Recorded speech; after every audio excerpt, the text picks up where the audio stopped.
여러분 안녕하십니까.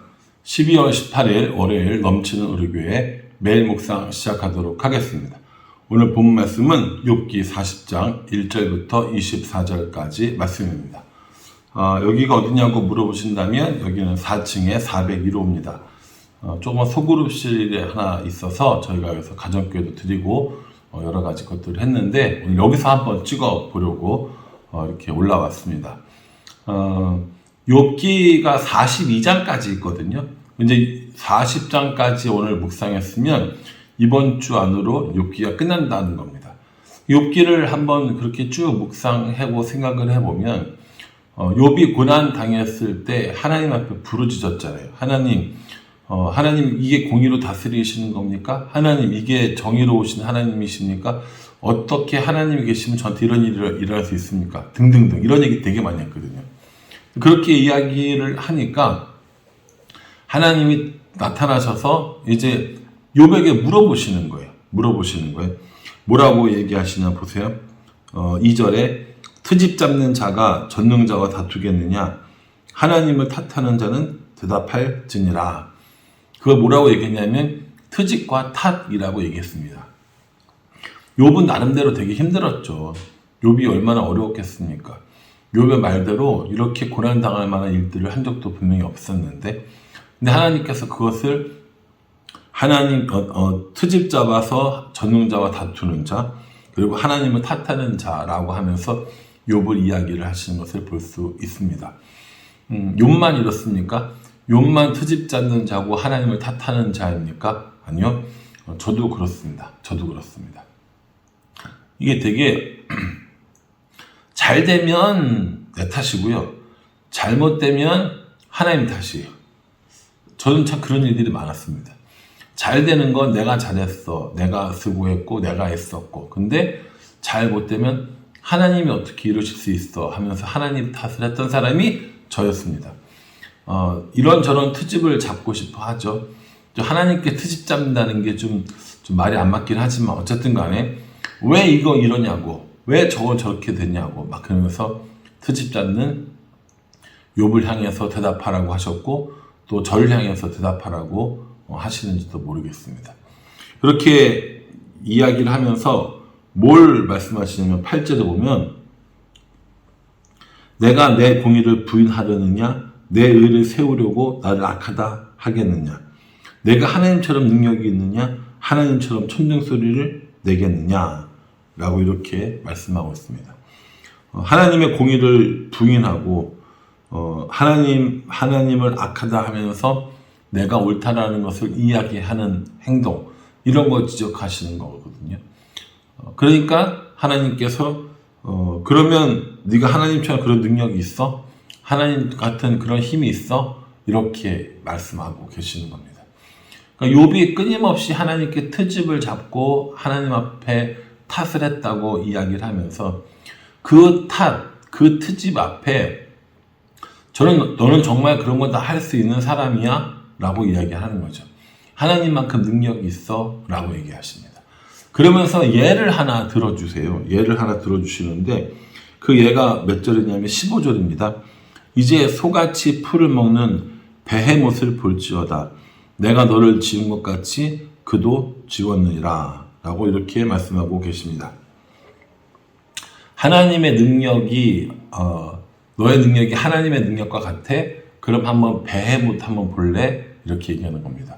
15절에 나오는 베헤못은 여러 가지 학설이 있습니다.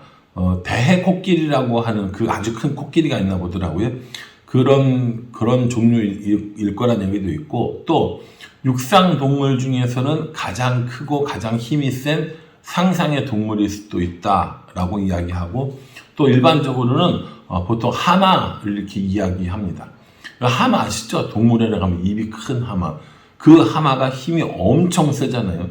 그 하마 이렇게 코끼리, 악어 이런 것들과 더불어 덩치도 크고 힘도 센 대표적인 인물 아닙니까? 인물이란다. 동물이지 않습니까? 근데 하마 이야기를 하시는 거예요. 다시요 15절에 이제 소같이 풀을 먹는 베헤못을 볼지어다 내가 너를 지은 것 같이 그도 지었느니라. 그러니까 베헤못을 내가 지었다라는 거예요. 근데 이제 다른 것도 생략하고 끝부분만 볼까요? 24절이요. 그것이 눈을 뜨고 있을 때에 누가 능히 잡을 수 있겠으며 갈고리로 그것의 코를 꿰일 수 있겠느냐 라고 얘기합니다. 이 앞에 중간에는 무슨 얘기가 나오냐면 이 베헤못이 얼마나 힘이 센지 얼마나 이런 뭐 강력한지 이런 거 얘기하고 있거든요. 뭐 뼈는 녹관 같고 뼈대는 쇠막대기 같고 뭐 이런 얘기들 하면서 베헤못 얼마나 힘이 센데 이 얘기를 하고 있는 거죠. 그런데 그 베헤못을 누가 지었다는 거예요? 하나님이 지었다는 거예요. 사람의 힘으로는 베헤못을 잡을 수가 없어. 눈을 뜨고 있을 때는 못 잡아. 이렇게 얘기하시거든요. 그 베헤못을 지은 것이 하나님이라고 말씀하시면서 사람이 잡을 수 없는 그 베헤못을 만든 나를 탓하냐? 나한테 트집을 잡냐? 지금 이 얘기를 하시는 겁니다. 요백에 이렇게 말씀했다고 했잖아요. 야, 너 대답해봐봐. 라고 얘기하면서, 내 공의를 부인하냐? 내 의를 세우려고 악하다고 하느냐? 라고 이렇게 얘기했는데, 이런 하나님의 질문에 욥이 뭐라고 대답했는지 보십시오. 4절이요. 보소서 나는 비천하오니 무엇이라 주께 말하리이까? 손으로 내 입을 가릴 뿐이로소이다. 라고 얘기합니다. 그렇게 트집 잡고 그렇게 하나님 탓을 했는데 이제 하나님은 친히 뵙고 하나님의 능력을 마주하게 되니까 자신이 이야기했던 것이 얼마나 어리석은 일이었고 또 자신이 얼마나 그 미약하고 비천한 사람인가를 깨닫게 되었다라는 겁니다. 그래서 이제 욥은 더 이상 이야기하지 않고 납작 엎드려서 하나님의 능력 앞에 자신이 아무것도 아님을 고백하는 사람이라는 겁니다. 그 와중에 나온 얘기가 이제 베헤못인 거죠. 너 사람들이 베헤못 잡을 수 있어? 없잖아. 내가 그 베헤못을 만들었어. 이렇게 얘기합니다. 네가 어찌 나의 능력을 의심하느냐? 네가 나의 어찌 공의를 의심하느냐? 어찌 나의 의를 무시하느냐라고 이렇게 얘기하는 겁니다. 하나님이 만든 것들, 하나님이 운영하시는 이 세상을 의심하고 또 무시하기엔 인간은 너무 보잘것이 없다는 거예요. 인간은 너무 하찮다는 겁니다. 이것이 욥의 고백인 것이죠. 맞습니다. 하나님의 능력에 비하면 우리는요 아무것도 아니고 또 하나님이 인간을 향해서 어떤 계획을 가지고 있는지도 사실 우리는 정확히 모릅니다. 그래서 어떨 때는 하나님께 불평하고 또 하나님께 트집 잡지만 또 하나님을 탓하지만 그건 하나님을 잘 모르기 때문에 일어난 일이라는 겁니다. 사실 저도 그렇습니다. 저도 하나님이 나에 대한 계획이 무엇인지 또 우리에 대한 계획이 무엇인지 모르기 때문에 화를 내고 성질을 부리고 왜 이러냐고 막 그러면서 따진 적이 한두 번이 아니거든요. 근데 하나님께서는 분명 우리에게 그것이 아니다. 하나님 앞에 올바른 것이 무엇인지 하나님의 의가 얼마나 위대하고 능력이 큰지 다시 한번 생각해 봐라 라고 이야기를 하고 있는 것입니다. 사랑하는 성도 여러분, 오늘 우리 욥기의 말씀 앞에 혹은 하나님 앞에 우리 자신을 돌아봐야 합니다. 내가 뭔가 잘할 것 같고 내가 뭔가 대단할 것 같고 내가 뭔가 힘이 있을 것 같고 그런 마음을 가지고 살아가지만 하나님 앞에 정말 아무것도 아니라는 거예요. 베헤못을 지으신 하나님이 나를 지으셨어요. 나는 베헤못을 이길 수 없어요. 그런데 하나님을 이겨보겠다라고 하나님을 이해해보겠다라고 하나님을 능가해보겠다라고 하는 시도들을 하고 있는 것은 아닌지 한번 스스로 돌이켜보라는 겁니다. 저는 오늘 이 말씀 듣고 야, 참 욥이 딱 내 모습이네. 조금 뭐 좀 할 줄 안다고 조금 뭐 좀 힘이 있다고 조금 좀 경험 있다고 의시되면서 마치 내가 하나님인 것처럼 혹은 내가 마치 하나님의 자리에 있는 것처럼 그렇게 살아가는 것은 아닌가 라는 생각을 해보게 됩니다. 그러니 저도 그렇고 여러분들도 그렇고요. 하나님 앞에서 얼마나 우리가 모자라고 비천한 사람인 줄 깨닫고 우리를 지으시고 우리를 인도하시고 우리를 다스리는 하나님을 바라보면서 살아가는 것, 이것이 우리들이 해야 될 일이 아닌가라는 생각을 해보게 됩니다. 여러분 어떠세요? 여러분들도 하나님 자리에 서 계십니까? 아니면 우리가 하나님 앞에 우리 자신들을 내려놓고 비천한 자임을 고백하면서 살아가고 있습니까? 저는 하나님 앞에 뭐랄까요? 내가 제일 잘 나가? 뭐 이런 노래 있죠. 내가 제일 잘 나갑니다. 내가 제일입니다. 이렇게 한 적은 한 번도 없어요. 그렇게 해본 적은 없습니다. 왜냐하면 스스로의 한계를 또 알고 있기 때문에 하나님 제가 최고예요. 저만 다 맞아요. 이렇게 얘기해 본 적은 없어요. 그런데 하나님이 하나님 되심을 인정하지 못할 때는 되게 많습니다.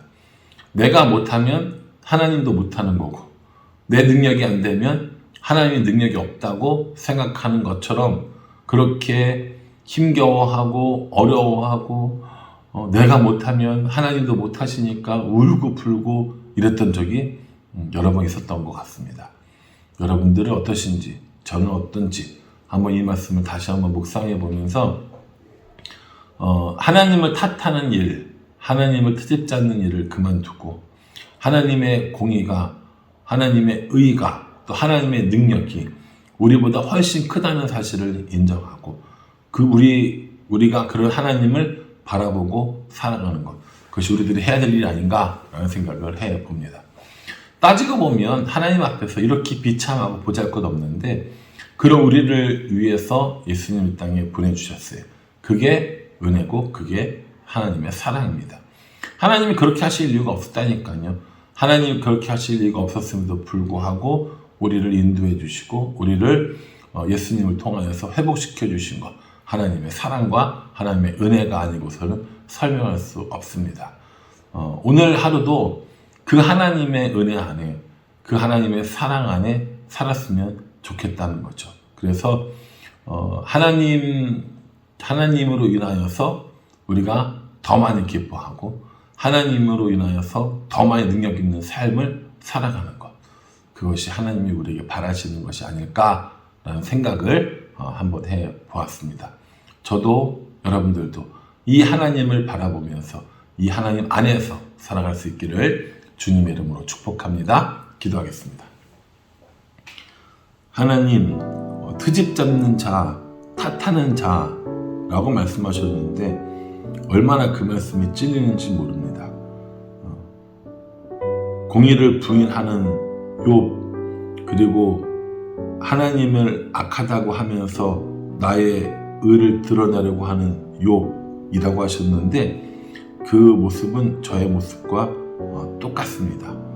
하나님, 그러한 우리들의 삶을 용서해 주시고 베헤못을 지으신 하나님이신데 그 베헤못 하나 못 잡는 우리가 하나님을 이해하려고 하는 이 어리석음 속에 있는 것은 아닌지 돌아봅니다. 하나님을 이해하려고 하나님을 탓하고 하나님을 트집 잡는 인생이 아니라 믿음 안에 거하고 하나님과 동행하는 그런 삶을 살도록 우리 인도하여 주시옵소서. 예수님의 이름으로 기도합니다. 아멘. 계속 추운 날씨가 계속되고 있습니다. 여러분들 너무 춥지 않게 다니시고요. 건강에 유의하시고 오늘 하루도 이 말씀 안에서 깊이 묵상하며 살아갈 수 있기를 간절한 마음으로 기도합니다. 감사합니다.